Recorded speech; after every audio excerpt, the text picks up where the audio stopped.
सभी साथियों को नमस्कार। साथियों मैं कुछ केवट बिन समाज की बात करना चाहता हूँ। मध्य प्रदेश में केवट बिन समाज निषाद समाज की हालत क्या है। साथियों यहाँ 40 साल सरकार कांग्रेस की थी, 18 साल सरकार साथियों बीजेपी की वर्तमान में है और चुनाव हो रहा है। मध्य प्रदेश के ज़िले में मैं कई जिलों में साथियों मैं दौरा किया और केवट समाज के लोगों से मुलाकात हो रही साथियों। और इस मुलाकात में उनके जीवन यापन के साधन, रोजी के साधन की बात हो रही है। वो क्या करते हैं साथियों, देखने को यह मिल रहा है कि यह केवट निषाद समाज बिन समाज के लोग यहाँ पे जो रहते हैं उनकी हालत अत्यंत दयनीय है। आर्थिक और शैक्षणिक स्थिति शून्य के बराबर है यहाँ पे। और सबसे बड़ी बात साथियों यहाँ पे है, जिस तरह उत्तर प्रदेश में मुसहर समाज होते हैं जो भूमिहीन होते हैं, वही हाल मध्य प्रदेश में भी साथियों केवट समाज का है। वो भूमिहीन है। यहाँ पे कुछ केवट समाज के लोग मध्य प्रदेश उत्तर प्रदेश में धान कटाई या अन्य कोई मजदूरी काम के लिए जाते हैं। और कुछ केवट समाज के यहाँ के लोग सिंघाड़ा की खेती करते हैं, जिन्हें सिंगारी के नाम से भी जो यहाँ के लोग कहते हैं। बड़े दुख की बात साथियों है। और हमारे जो बड़े बड़े नेता बनते हैं और बड़े बड़े वादे करते हैं, लेकिन ज़मीनी हकीकत पे जाके उनके हक और अधिकार के साथियों वह बात नहीं करते।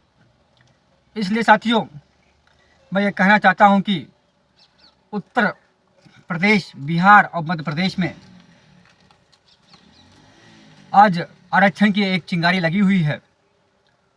अगर सही मायने में अगर इस समाज को आरक्षण मिल जाए तो इस आरक्षण के माध्यम से इनकी आर्थिक और शैक्षणिक स्थिति में सुधार हो सकता है। लेकिन चाहे बीजेपी हो या कांग्रेस या सपा या बसपा, यह कोई नहीं चाहता कि यह केवट समाज की स्थिति सुधार हो। तो साथियों यह भारतीय जनता पार्टी की सरकार मध्य प्रदेश में केवट समाज अब वोट नहीं देगा, क्योंकि साथियों इन्हें कोई हिस्सा अधिकार नहीं देता। ये अपने दल, अपने झंडे के वोट देने का काम करेंगे साथियों। और मैं ये बता दूं साथियों, आज उत्तर प्रदेश में भी समाज के नेता बीजेपी के गठबंधन में है, लेकिन उनकी औकात नहीं है कि वह भारतीय जनता पार्टी से इस समाज के आरक्षण की वह बात कर सके। वह परिवारवाद में बीजेपी दूसरों कहती कि परिवारवाद है, लेकिन उनके जो घटक दलों में लोग शामिल हैं वो खुद परिवार की ही रचना वो करते हैं और परिवार के लोग को ही विधायक मंत्री वो बने हुए हैं और समाज को बेवकूफ़ बनाने का काम करते हैं। उत्तर प्रदेश में भी इस बार 2024 में केवट बिन समाज के लोग भारतीय जनता पार्टी को वोट नहीं देंगे, क्योंकि भारतीय जनता पार्टी संविधान विरोधी है, आरक्षण विरोधी है, गरीब, शोषित, वंचित, कमेरावादी विरोधी है। यह सिर्फ सपने दिखाते हैं। चाहे कांग्रेस हो चाहे बीजेपी हो, कांग्रेस और बीजेपी दोनों एक सिक्के के एक पहलू हैं साथियों। इसलिए इनसे सावधान होने की आवश्यकता है। अभी मध्य प्रदेश के चुनाव में समाजवादी पार्टी के मुखिया अखिलेश यादव भी दौरा कर रहे हैं। हाल में उन्होंने कहा कि कांग्रेस से सावधान रहिए, कांग्रेस झूठा पार्टी है, धोखेबाज पार्टी है।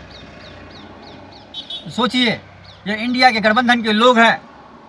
जब एक राज्य में इनका दिल नहीं मिल सकता तो इंडिया गठबंधन बना के 2024 में जनता को साथियों क्या संदेश देना चाहते हैं। इसलिए मैं कहता हूँ जनता को अब भागीदारी परिवर्तन मोर्चा माननीय बाबू सिंह कुशवाहा जी, जन अधिकार पार्टी, भारतीय मानव समाज पार्टी के साथ आए और अपने हक अधिकार की लड़ाई स्वयं लड़े, ताकि आने वाले समय में आपको हिस्सेदारी मिले। इस भारतीय मानव समाज पार्टी हो या भागीदारी परिवर्तन मोर्चा के जो घटक दल हैं, अन्य दल, एक ही उद्देश्य, एक ही सिद्धांत है, जिसकी जितनी संख्या भारी उसकी उतनी हिस्सेदारी। गरीब हो या धनवान, सबकी शिक्षा एक समान और जाति गणना होनी चाहिए साथियों।